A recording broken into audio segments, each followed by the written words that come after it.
What's up, everybody? It's RJ with twinhalos, and today I wanted to share some of the things that I did while I had the coronavirus and some of the additional things I had taken once I was full-blown with the symptoms of fever, body aches, and extreme fatigue. So when I first had these symptoms really come on, I did probably what everyone else would do. Rest, drink your fluids, maybe take an aspirin or an ibuprofen because maybe you're experiencing body aches as well. And then maybe you would take something like a NyQuil, DayQuil type flu remedy. Now, when I took those things, aspirin did help.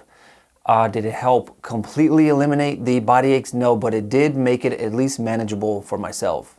Now, I'm not a fan of aspirin because I hate what it does to your gut lining. But at this point, I felt like I was desperate and that's all I had in the house. So I popped a few of those and not immediately, maybe like 30 minutes after I took it, the body aches slowly started to go away. They were still there, but it made it at least manageable for the day.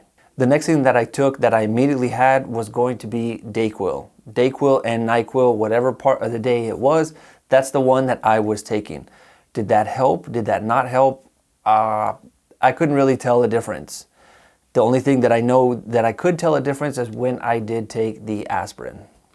So as the virus went on, I wanted to not only just take these things that I had immediately in my medicine cabinet, but I wanted to add more to it so I could try and get over this virus a lot sooner. So what I did was I ordered from the grocery store. Luckily, I am so grateful right now just to have that ability to be able to order something from the grocery store and get it close to the same day.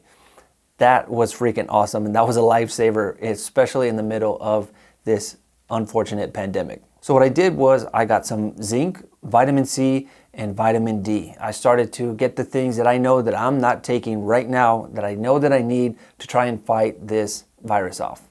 So two things that I would add to that grocery list is quercetin and melatonin. Those two things I unfortunately did not take while I had the virus, but I am taking them now to make sure that I am really over this virus. So let's go over that list that I just mentioned. So going back to zinc, zinc has some properties in it that make the virus or prevents the virus from replicating. So that's why you really want to take zinc, because you don't want that to continue to spread through your body. So I read that. And there's also research that I've linked in the description down below with all of these that I'm going to mention right now. So zinc was number one, and that's when I started taking. I will say, if you take zinc on an empty stomach, that's probably not a good idea. Make sure you've got some food in your stomach before you start taking some of these vitamins. The next thing that I took was vitamin D. I was so tired. I did take this while I was sick, and I knew that I wasn't going to be going outside, and I felt like I was not necessarily vitamin D deficient, but I knew I was not getting vitamin D at all. So that was one of the reasons why I went ahead and got that, and that's just to help boost my immune system. So that next thing that I added was vitamin C. What I took was 1,000 milligrams per day. And the reason for that is because that has antiviral properties, and I want to make sure that I'm boosting my immune system as much as possible. So vitamin C is something that I took for sure every day.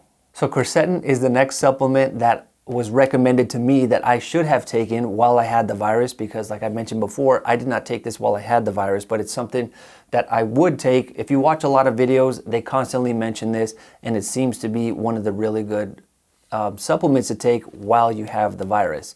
And the reason for that is because this allows zinc to get into the cells. So if you are not taking zinc with this, I think you could get more benefit as long as you take both of them together. That's just my opinion. And the recommended dosage for quercetin was 500 milligrams per day. And there are some supplements that have both zinc and quercetin together, and I'll link that down below in the description. And the final supplement that you can go out and get or order it if you currently don't go out to the stores. But the next thing that you can get is melatonin. So not only is this a sleep aid, but it's also got a lot of antioxidant and anti-inflammatory properties as well. Now, all of these things that I've listed right now are things that you can go out and buy. These are over-the-counter type things. You can easily get them at most grocery stores, or worst case scenario, you got to buy them on Amazon. So like I mentioned, I've put all the research that I found down below in the description. I've also linked the supplements that I would recommend, also down below in the description.